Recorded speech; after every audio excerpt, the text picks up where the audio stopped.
The jungle planet was coming alive with the sounds of birds, buzzing insects, and distant waterfalls. Aira piloted the Razor Crest through the thick canopy, its powerful engines pushing aside the foliage like it wasn't even there.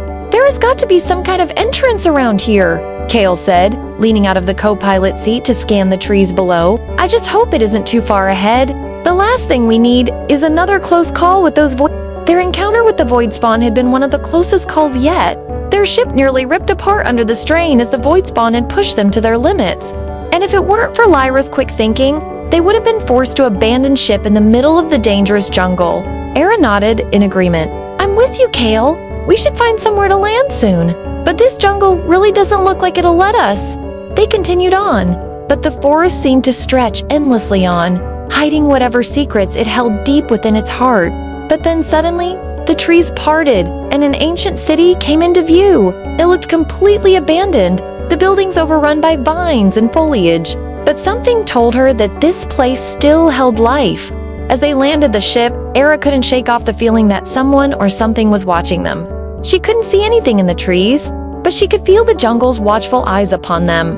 "This doesn't feel right," she whispered to Kael as they prepared to leave the ship. He placed a reassuring hand on her shoulder. "You okay? You seem tense." "I don't know," she replied, her voice low. "It's just this place gives me the willies."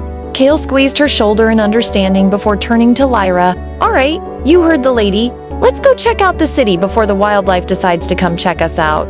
Lyra smiled, her eyes twinkling with excitement. "Oh, an adventure! Yes, please!"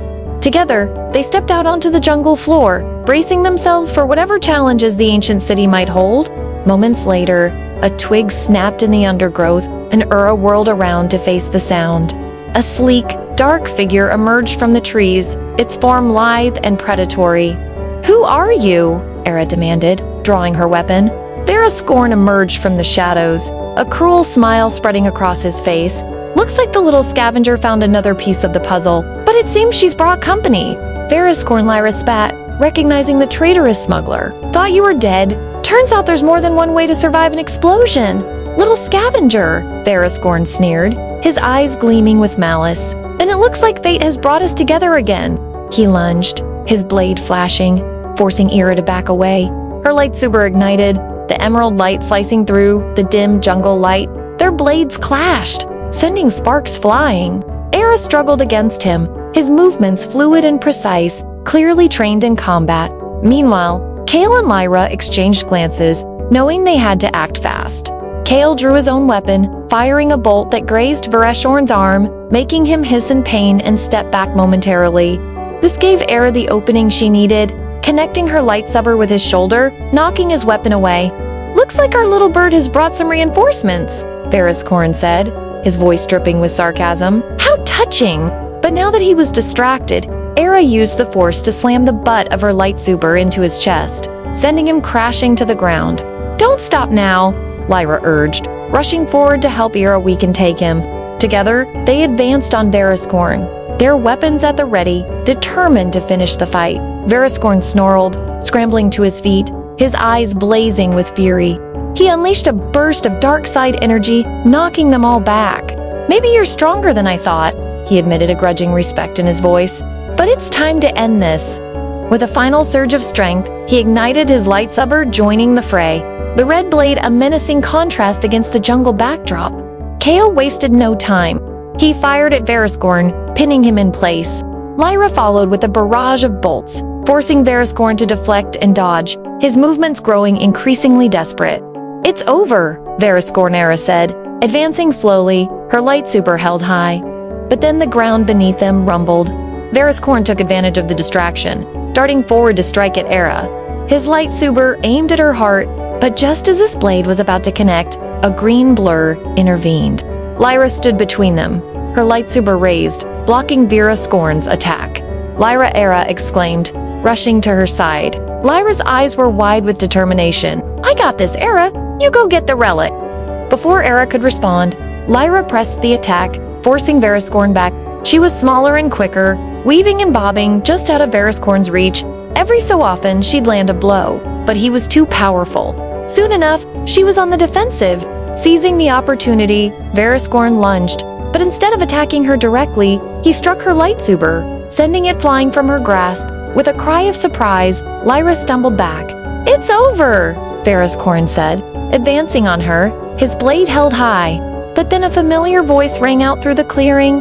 "Not so fast," Aira and Kael called. Stepping into the open, Veyra Skorn paused, turning to face him. His eyes narrowed. "What did I say about bringing reinforcements?" he growled. Taking advantage of the distraction, Aira dashed forward, ignoring Veyra Skorn's angry shouts. She searched frantically for her lightsaber until she spotted it under a bush. Grasping it tightly, she ignited it, the emerald light illuminating her determined face. She joined the fray, her blade flashing, and together they fought Veyra Skorn, each move a testament to their training and determination. Veyra Skorn snarled, overwhelmed by their combined strength. With a final surge of effort, he was disarmed and pinned to the ground, his struggles weakening. "It's over," Aira said, her voice echoing through the clearing. "It's time to end this." But Veyra Skorn only laughed, a harsh, humorless sound. "You think this is over? No, this is just the beginning. The Voidborn will rise again, and I will be there to greet them." With that, he went limp, his eyes glazed over. Defeated, Aira helped Lyra to her feet. "Are you okay?" she asked, her voice laced with concern. Lyra nodded, brushing herself off. "Never better, just a little shaken." "That was close." "Too close," Kael added, joining them. "We should get out of here before any more surprises pop out." As they turned to leave, Aira noticed something glinting in the sunlight. She walked over and picked it up, turning it over in her hands. It was a small device with a glowing blue crystal embedded in it. "What does it do?" Lyra asked, peering over Aira's shoulder. Aira shook her head. "No idea, but I have a feeling we're about to find out." As they reached the ship, the device in Aira's hand suddenly flared, bathing the clearing in an eerie blue light. From the device, a holographic image of an old woman appeared, her eyes twinkling with wisdom. "Welcome, travelers," the woman said, her voice echoing with power. "I am the last guardian of Syndra Vault." Aira and the others exchanged glances, a mix of anticipation and caution on their faces. "Where is it?" Aira asked, her voice echoing in the clearing. The woman smiled. "The next relic lies hidden in the ancient city of Syndra Vault. To find it, you must follow the whispers of the ancients and beware the tests they left behind. Only those who prove worthy shall claim the prize." With that, the hologram vanished, leaving them in silence. "So what are we waiting for?" Kael said, a grin spreading across his face. "Let's go find this next relic."